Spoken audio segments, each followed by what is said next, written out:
Moi kaikille! Koska haluan parantaa suomen kielen puhetajoni yksittäistä varten, teen suomenkielisiä vlogia tästä päivän, koska päivästä jälkeen. Ja, joten tänään minulla on aika verikokseen. Jo, mennään. Ok, tässä minulla on testini. Sympää.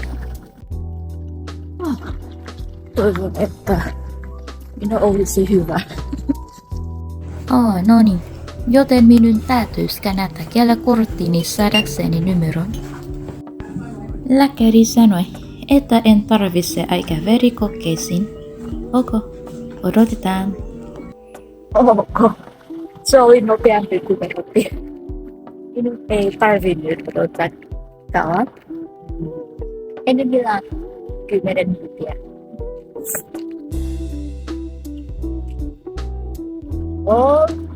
Nyt käyn kaupan ostamaan vettä.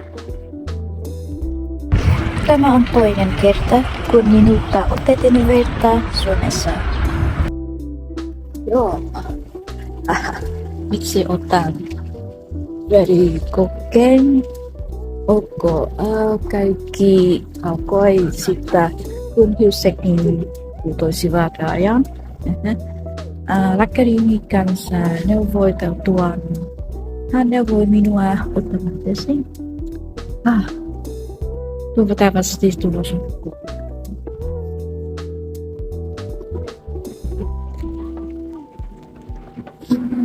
Tämä on lääkärikäytöstä. Siellä on yksi paikka ja sushi-ratkalla. Aion ostaa maitoteipää sieltä. Onneksi tänään on aurinkoista ja tarpeeksi lämmintä, jotta voin mennä ulos.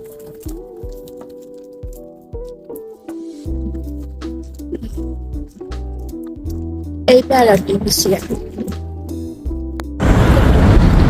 Olen saanut karvaa. Shit.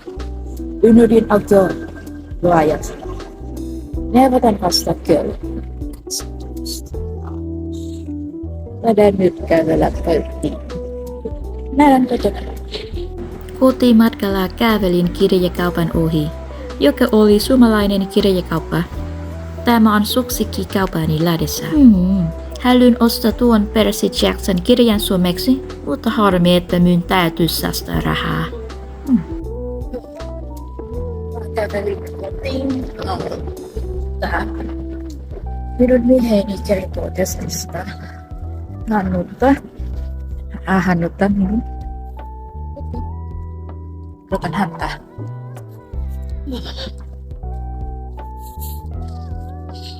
Hyvä tänään.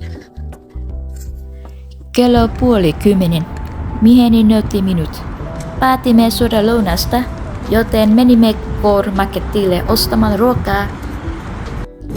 Pidän todella täällä paistetusta kanasta, joten saan niitä paljon. Saanko liikakäännä? Ok. Ajattelin, että mulla on tarpeeksi ruokaa nyt. On aika maksaa. No niin. Anna minun napata kaikki ruokaa ja sitten mennään väelle.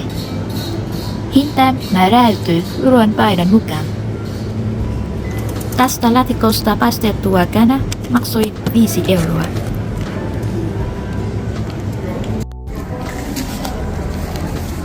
Lopetan ostokset. Nyt mennään kotiin. En ole syönyt tänään mitään. Joten olen todella nälkää.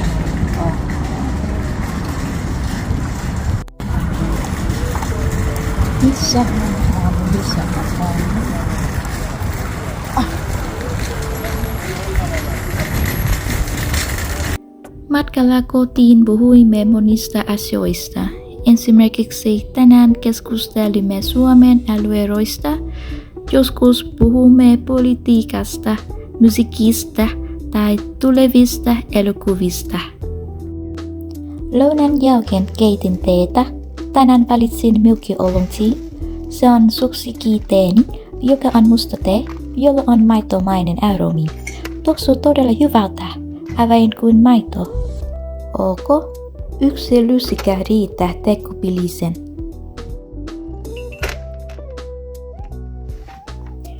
Musta teetä varten käytän kuumavettä, en kiehuvaa vettä. Veden lämpötilan tulee olla noin 86 astetta. Nyt tee on valmis. On aika tehdä töitä. Ensin minun täytyy käynnistää tietokoneeni, koska olen digitaalitaiteilija.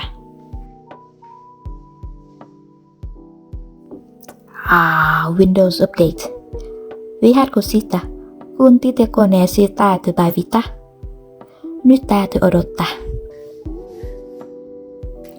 Nyt voin työskennellä tietokoneellani. Avaan perustusohjelmiston. Käytän aina laseja töissä. Melkein unohdin laittaa ne päälle. Katsotaan. Pyysin mieheni asentamaan tämän näytön minulle. Ajattelen, se on todella mukava, että voin säätää näytön korkealta käteni asennon mukaiseksi. Ja totta kai, tarvitsen musiikkia toimijakseni, erityisesti mun lempikappaleeni. Ok, se on mälätään aika. Nyt rentoudutaan ja mälätään kanssani.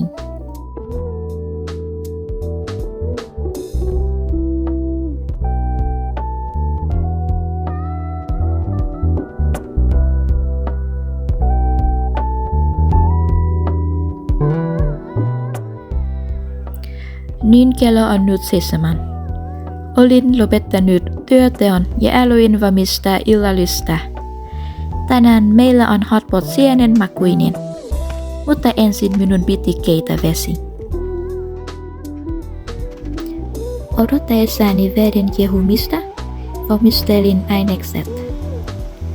Yleensä hotpotille haluaisin pokchoita, kiinalaista kääliä, kuivattua tofua ja vipaloitua naudanlihaa. Nyt lisään hotpot-kastikkeen kienhuvan veteen. Tuoksu on mielestäni hyvä, mutta makua pitää satää. Joten lisään kattilaan hieman suolaa. Oletetaan, että olen South Bay. Katsomme aina televisiota syödessämme. Tänään katsomme rikosdokumentin. Se oli ok. Illallisen jälkeen mieheni pesi astiat, kun minä pesin hampaat. Sitten pesin kasvoni ja käytin voidetta. Sen jälkeen menin suihkuun. Nyt on melkein aika mennä nukkumaan. Yleensä selailin internetiä vähän ennen nukkumaan menoa. Siihen päiväni päätyy. Kiitos kun katsoit.